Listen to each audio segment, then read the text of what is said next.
Hello my friends, this is Walter, hanging around on the porch again today, and I thought we'd continue my story.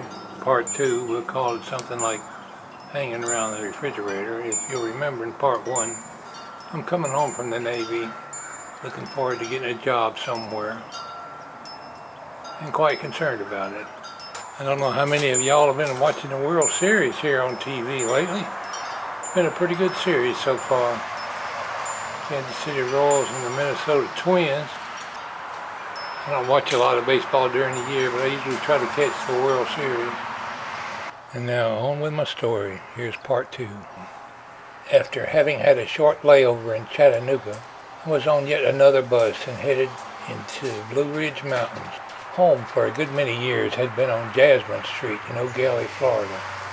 But I was headed to my parents' new home in a town I'd never heard of before. Having recently retired, they had bought a farm in Morganton, Georgia, which is a far cry from sunny Florida that I grew up in. I was remembering the time I had got on another bus 4 years earlier to leave for the service. I was flat broke when I left.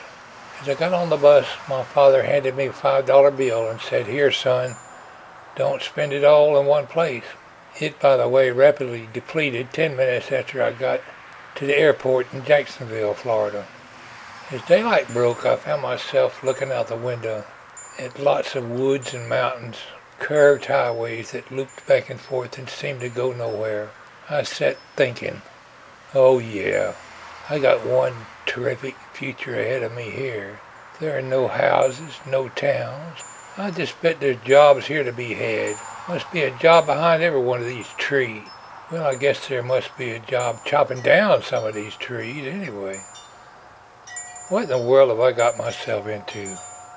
Why did I tell the Navy where they could put their measly $7,000 re-up bonus?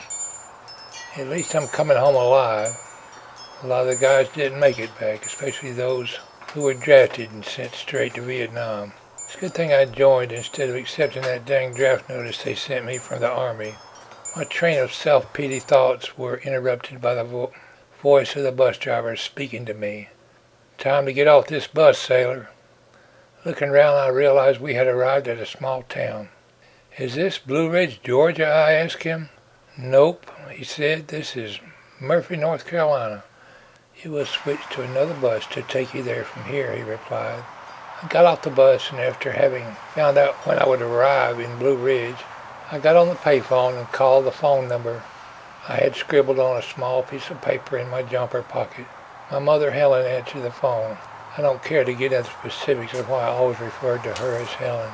I told her where I was and that I would be in Blue Ridge around 11 o'clock, and I would get a taxi from there. She laughed and said she doubted any taxi even existed around there, but I would be met at the bus station. Nearly a year earlier, I had received a letter from home saying my father had bought a new car but couldn't afford to keep it, although I now suspected he just didn't like it because he went right out and bought a bigger car. The car was mine if I wanted it. All I had to do was make the payments. Included in the letter was the payment book to make the payments. Yep, that's the old man all right, I thought to myself. Still manipulating people as always. He got himself out of a lot of situations that way. If ever a natural-born salesman ever existed, it was him. I knew I was going to need a car anyway when I got out, so I just got a head start on it. A buddy asked me, "What's that?" pointing at the payment book. "I reckon I just bought a car," I said. "What kind of car?" I looked at the book and it said 1969 Mercury Montego. "What color is it?" "Don't know, and the book don't say either." I went below decks to write home and tell them it better be parked and not driven, other than to run into collision to keep the battery charged. I got off the bus at Blue Ridge and saw Helen standing across the street. I was glad to see her. She gave me the biggest hug and kiss and said, "Welcome home, son." Being reunited as a family is definitely like coming home, but the small town in the mountains of North Georgia would take a lot of getting used to before I could consider it home. "It's great to be home," I said. "Where's Dad?" I asked. "Oh, he's not here. He's gone to Florida on business, but he will be here in a few days." "How did you get here then?" I asked. She handed me the car keys and said I drove, of course. "Which car is it?" I asked. "It's that green one sitting over there. Now you can drive us home." You know I don't have a license anymore, I said. Well, that's okay because I don't have one either. In fact, you might as well know I've never had one. And she laughed. I was speechless for a moment.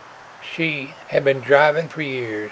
I had known since the age of 14 when I learned to drive and finally took notice to her driving abilities, what a terrible driver she was. But it had never occurred to me that she could have such flagrant disregard for the law. I joined in on the laughter, and in fact we laughed most of the way home. On the way home I expressed my disapproval of him having left her stranded there in the wilderness, and was about to ask what in the world ever possessed them to move there. But I didn't, because by then she was saying how much she loved living in the mountains, so I kept my mouth shut and didn't say it. Stopping for a red light I saw a state trooper and politely waved at him. We arrived at the farm, and it was a quite adequate frame house. But I wasn't over impressed. I saw her eyeing me to see my reaction, and I sort of laid it on a bit thick perhaps, of what a nice place it was. I noted how nice the scenery was, and how quiet and peaceful it was. Told her the place was lovely. I could see why she probably liked it so much. It was a far cry from looking at the flat land of palms and Australian pine trees that I was used to in Florida. I guess she had her fill of Florida. I decided not to ever bring up the subject of living in Florida to her again. Upon entering the house, I saw my old dog, Boots. She barked at me before figuring out who I was, and she let me know how glad she was to see me, and had a look like, "Oh, I'm sorry. I didn't mean to bark at you. I just thought I would never see you again." I swear that dog thought more like a human than a dog. While Helen was gone to the restroom, I made my habitual walk to open the refrigerator and see what was there. When I was a kid, I used to frustrate her no end by just randomly opening the refrigerator for no obvious reason. It would always be the same stuff in there that was in there 5 minutes earlier when you had looked, but a kid can never convince himself.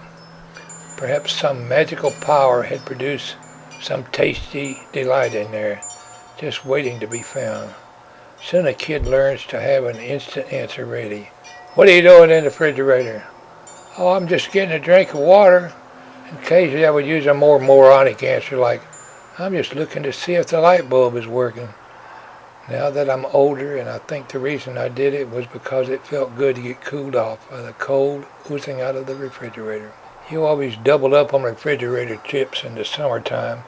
I'm an old man now, but still occasionally I would go look in the refrigerator and sometimes frustrate my wife no end. She will sometimes admonish me when we go to someone's house if she sees me anywhere near their refrigerator.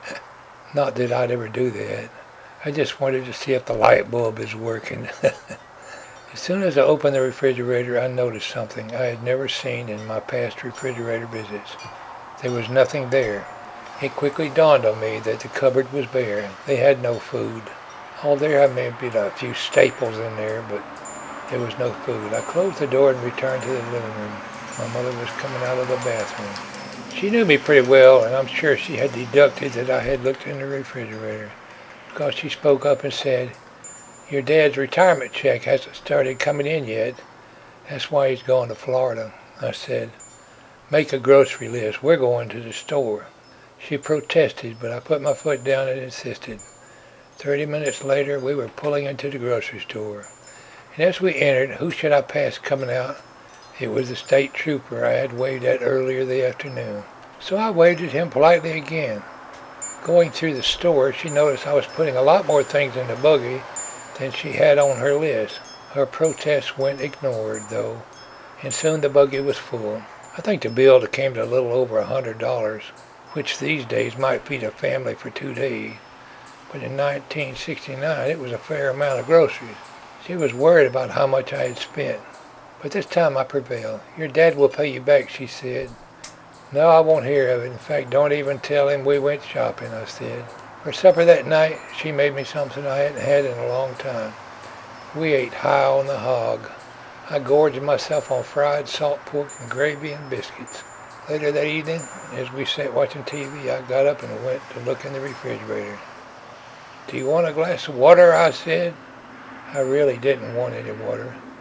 It just looked good to see that her refrigerator wasn't empty.